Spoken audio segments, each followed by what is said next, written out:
Hello and welcome to the Aokiji Training Forest video using Neko Mamushi as your captain.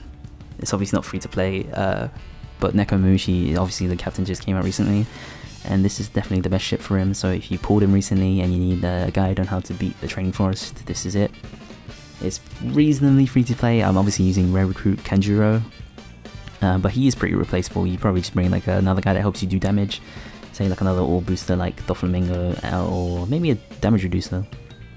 But otherwise, he's not like super necessary, but he does help a lot. Obviously with his 2.75 times orb lock. If you have Zio, not orb lock, sorry, chain lock. If you have Zio, he does the same thing kind of, and should get the job done. I don't actually use him that many times, but the thing is that his sailor ability actually does help a lot, making decks orbs matching for strikers. That actually does come in the clutch sometimes. But the main thing for the team, if you're using any team really, is to have level 3 Despair and Lock, which I do not have. Pretty sure I have level 2, which obviously still is very useful, but if you have level 3 it's much easier because a lot of stages will lock you for 3 turns or more. So if you have those sockets, it's super easy. I'll be using a Lore friend because the heal was actually very useful and he will provide the orb boost for the team. Using double Neko Mamushi is actually a lot more difficult than using a Lore and Neko combination because the heal from his captain ability is actually very useful and makes up for losing 0.75 damage on your captain ability, as well as anytime you don't have a colored orb, you will still get a 3 times attack boost on your strikers, which is actually really nice. In terms of specials, none of the captains are maxed obviously because their skill books aren't out yet, but mine Aokiji is maxed, which is very important. Kanjuro again obviously new, no skill ups, but I'll be here again maxed out, and GPU obviously needs to be maxed. And with Kuro being a permanent Fortnite on both versions of the game, there really is no excuse to have not a maxed out GPU. So with all that said, let's get started. So we're going to go straight to stage 11 because the first 10 stages you pretty much just use for stalling. I don't have particularly long cooldown, so it wasn't that big of a deal anyway. I pretty much just killed everything as fast as possible, and now you'll see immediately that this Training Forest is pretty much all about Despair and Bind. So if you don't have any sockets for that, you're going to have a really bad time. Here Hina will lock a random unit for 3 turns. I think Django silenced us for 3 turns as well, or Despair. Pretty annoying to like say Despair and Silence since we called Despair Silence for so long before Special Silence came out. This stage, as usual, won't be too difficult. Most of the guys only have like the full body, and Django only have around 75,000 HP. Even Hina with 150,000 is pretty easy to kill. Stage 2, Smoker and Tashigi is when I'm going to be using GPU for the first time, since he locks your captains for 4 turns. If I had level 3 Bind, he'd still be locked for 1 turn. But you know, you want to use GPU like as early as possible so you can use him again later. And you know, Smoker did do like a crap ton of damage on his preemptive. And with Thor you can heal quite a lot up with his captain ability. Usually you can just kill on the first turn if you get good orbs. Kanjuro actually comes in the clutch with his sailor ability, making Dex orbs matching for strikers. As you can see, Alvidia will have a matching orb. It actually does like a considerable, like it doubles the amount of chance of getting a matching orb pretty much, because rather than having like 1 in 6, it's like 2 in 6. So like 30% out of colored orbs anyway. If you get TND and not meat, it's still like annoying. Yeah, obviously I'm just gonna slowly kill him just to get my GPU cooldown down as well as getting some perfects in to heal up. You know, it's kind of annoying that you only heal with lore when you hit perfects, but on long runs like Training Forest it's still pretty good. Or obviously on like raids where you like, if you hit perfects you probably just kill everything, it's not as useful. But picking up heals here and there on Training Forest is actually really nice, especially if you don't have like level 4 auto heal. Next stage, Domino. She will preemptively lock a friend captain for 3 turns, and again, if I had level 3 anti-lock, this would be great. I don't, so it's going to be mildly more annoying. The mobs around her have 70,000 HP-ish, which means they don't die to the 1000 Sunny special, which is mildly annoying, but not the end of the world. You should be able to kill most of them on turn 1, even if your captain or your friend captain is locked. I'll kill 2 of them, which is good enough since those are the only ones with 1 turn CDs. Now both my captains available. I'm just going to easily kill Domino since she only has about 350,000 HP. And I had a crap ton of matching orbs. Alright, obviously even if I could I would have left one of them alive just to get another turn of stall. Even though GPU is only 1 turn cooldown, but you know, it's nice to practice. stalling properly. Next turn, Sadie and her 3 friends from the jail. This is actually kind of an annoying stage because it has a really high defense, so you probably can't kill them without using some specials. I'm going to use the law special here. I think, no, I'm going to use Aokiji special. I trolled myself. Especially because Aokiji had pretty decent orbs on the outside. He locks them down, plus you get 2 turns of burst. I'm pretty sure his cooldown is short as well, because my Neo Aokiji is max, and obviously you can't max out law. I mean, you can if you like bought freaking what are they called? Universal skill books, or you just had them saved up and then maxed out law that way, but this friend captain, I think, he actually did have like 1 level on his special, which doesn't make too much of a difference really. Stored everyone around him, and then just store this guy out. Get my Aokiji back up again. You can obviously just use the regular raid Aokiji, but it does have 1 extra turn on his max CD. But probably overall would be more useful just to have an int attacker, because there are actually a lot of strong Psy units in this training forest. It'll take 1 hit, because his defense is retardedly high.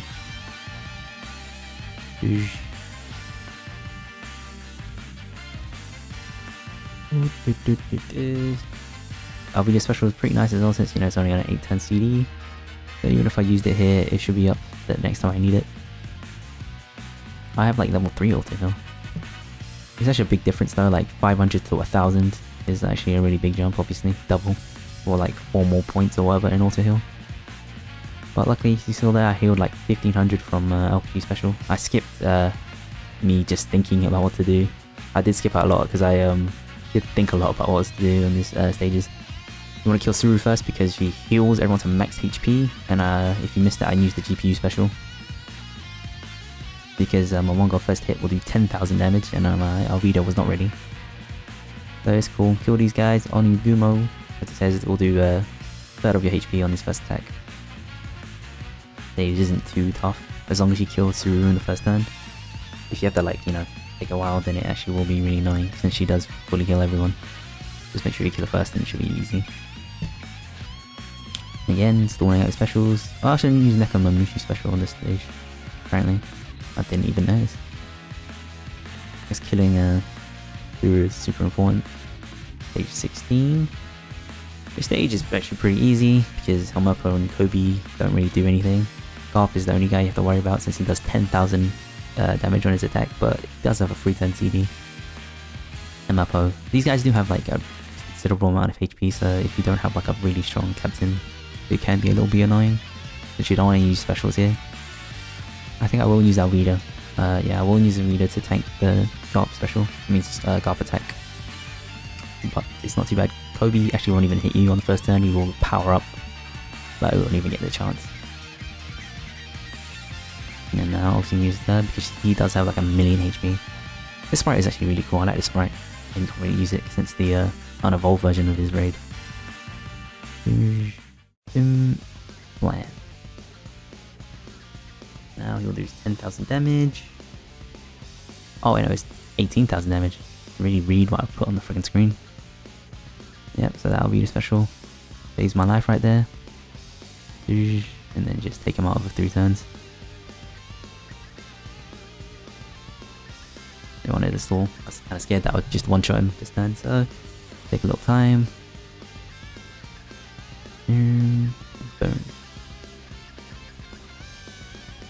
then obviously on this turn, you heal him up. GPU should always be the first hitter. Sometimes I actually do like use Albedo because he has like a bad orb, even though like GPU has no attack boost at all. This stage is actually weird. If you're on global, it will be Aokiji and Very Good, but if you're on Japan, it's actually Zephyr and Ein. The reason being is that when this forest came out, Zephyr and Ein weren't actually in the global version of the game, so they replaced them with Aokiji and Very Good, but they are the exact same stage. This stage again, if you had freaking level 3 bind and despair, it would be so much easier, but because I didn't, first turn, I had to take a crap ton of damage.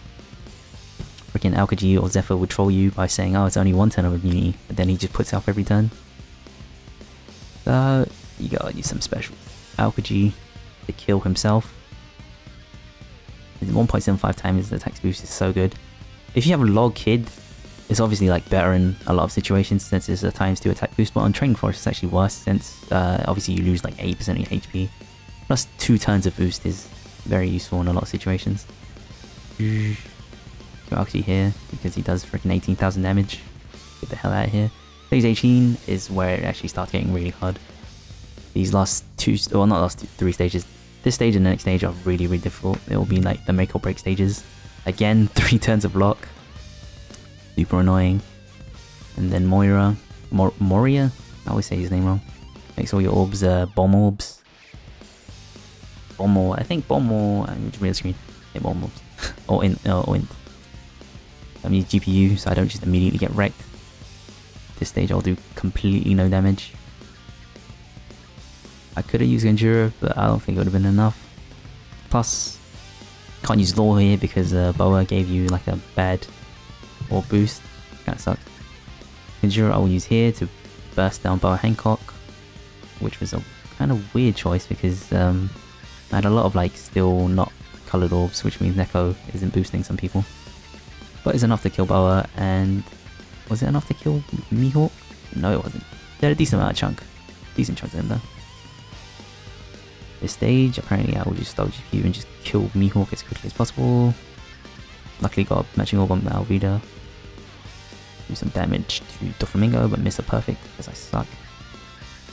As you can see, this stage is gonna like be a killer if you don't have the damage because they have such high HP and they all do very high damage. Get the Doflamingo, and obviously now I'm gonna have to use my Alvida if I want to live. Freaking Moria does 14,000 damage. Kuma only has 210,000 HP, but it's actually very misleading because he has very high defense. So you have to burst through it. Yeah, I'll take that Moria damage. Blam. Only 2.7k.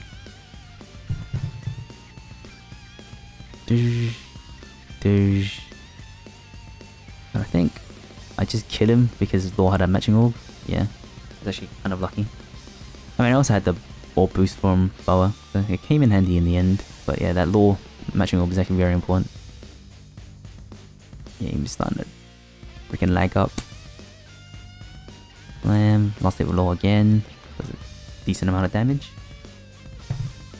And luckily for me, taking so long on the stage means that the orb boost will run out on the next stage, meaning I can use Law on the next stage. Game's freezing up again. Damn. Moria's dead, and this stage again will be very annoying since they have freaking 2.3 million HP and you just use so many of his specials on the last stage. Garp only does 5,000 damage, and this is where Law special, Captain Amelia, sorry, comes in the clutch. Healing up like just a little bit. Make sure that I don't die to just Garp's normal attacks. See, I did a decent amount of damage in one turn. 5,000. If after he finishes counting down, he does like 18,000 damage, so make sure that doesn't happen. Or have, you know, defense damage reducer. And the hit perfect. I'm really sorry about the game freaking freezing up, but yeah, the Law special, I mean Law Captain Ability heals me up to over 5,000 HP. Like another hit, and this turn, it's like the make or break stage. Make or break like turn on this stage anyway. Use Law special, 3,000. That's like really powerful. 300,000 damage from his special. Like helps me kill Garp. I only had 2 matching orbs. Freaking a T&D orb and Alvida, but it's cool. The 2.25 orb boost is just too powerful. Blam. Blam, Sengoku's dead. Just 2 matching orbs is all I needed, and then Aokiji is actually a very easy stage. It's like a mini version, or like a weaker version of his raid boss. And so you have like a crap ton of turns to kill him. The game's freezing up again, sorry about that. But he locks. I really forgot about like having to put the GPU in the left corner, and I was actually really lucky that I just happened to put him there. But he will lock whoever's in the bottom left corner 50 turns. So just say goodbye to that character. He also puts a defense, a debuff protector up. But yeah, he doesn't do anything pretty much for the first 3 turns. He locks you for 2 turns, but luckily I actually, the 2 turn, the level 2 lock finally came in handy. This turn he will cut your HP by 50%. Again, not damage, so it's all good. I'm just stalling out for my Nekomamushi and Kenjuro special, and then just super kill. Actually, I could have just killed him on this turn, I'm pretty sure. here when I had my Nekomamushi special, but I want to be like super safe. If on the first couple stages, if you're starting specials, don't drop him below 50%, because he will just drop to a 1-turn attack cooldown. But you know, I'm gonna kill him this turn anyway, so screw it. Ice Age locks another character for 2 turns, if GPU, which is kind of funny. And then Nekomamushi gives me makes all color laws matching, Kanjuro 2.75 times attack boost, and Aokiji 1.75 times attack boost. And I will kill him in 2 hits. Blam. Nekomamushi hit for nearly 1 million damage on the second hit. I mean, the chain was maxed anyway, so it didn't matter. But yeah, that's the training forest. If you have level 3 Despair and lock sockets, it's super easy. Otherwise, it might be a little more difficult. You get your sweet bike, which is obviously amazing for Nekomamushi because it reduces your chance of getting RCB orbs, as well as obviously the 1.5 times attack boost and a little HP boost. And here's me maxing it out with Cola. I was actually super lucky and I didn't fail, I think, until level 10.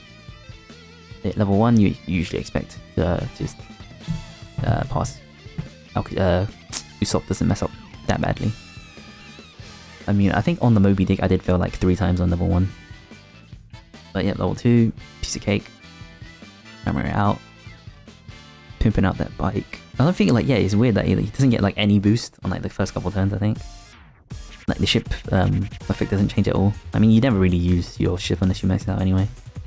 So it doesn't make much of a difference, but it is weird that they don't like give you a little incremental boost on the first stage. Yeah, 1.1 boost. I think, yeah, next stage just didn't do anything. I was saving up all my cola for the Flying Dutchman ship, which should be coming, I think, next month, after the Moria ship goes away. Obviously, if you don't have too much raid shot points, you really get that ship. Boost your EXP gains by 1.5 times. So with double Neptune or even just the Law and Neptune friends, you will be getting a crap ton of EXP. Next level's up. At like 700 cola, so like I didn't want to like get ships I wasn't going to use in max, because getting the Flying Dutchman maxed out is very important. Blam, another level. Freaking cost is so expensive, 25 cola. I think like the Merry-Go is only like 10, and like level freaking 10 as well. I don't think, yeah, luckily the cost doesn't really go up much. And I didn't waste too much cola since I was very lucky. Yeah, again, you don't get anything on this level. I don't know, I just stared at this screen for a while. Do the next level, please. At least this is only like 25 the whole way through. There's no surprises. Actually, it might be like more 30 on the last one, I can't remember. We'll see in a second. Tap, tap, tap, tap, tap. Nice. 1.4. Yeah, and then next stage we'll get nothing again. It would have been really sad if I had to like waste so much cola on the final stage. But luckily that was not the case. Things freezing up again, which is super annoying. Yeah, nothing on that stage. Oh, okay, yeah, 25 the whole way through. So the minimum you can spend is what, 25 times 9 is... I can't do maths. Sorry, 200 sign. 250. Yeah, 225 minus 25. Yeah, I'm making a fool of myself now. It might be 225, that's the minimum. Pretty sure. Yeah, 225. But I wasn't as lucky. Okay, I feel like that was like the 3rd time. That was pretty lucky anyway. So yep, thanks for watching this video. Hopefully you, if you have Nekomamushi, this helps you clear the training forest for the ship that you definitely need for him. Thanks for watching. If you have any other teams that might work on the Aokiji raid training forest, post it in the comments below. Thanks for watching, and I'll see you next time, my Nakama!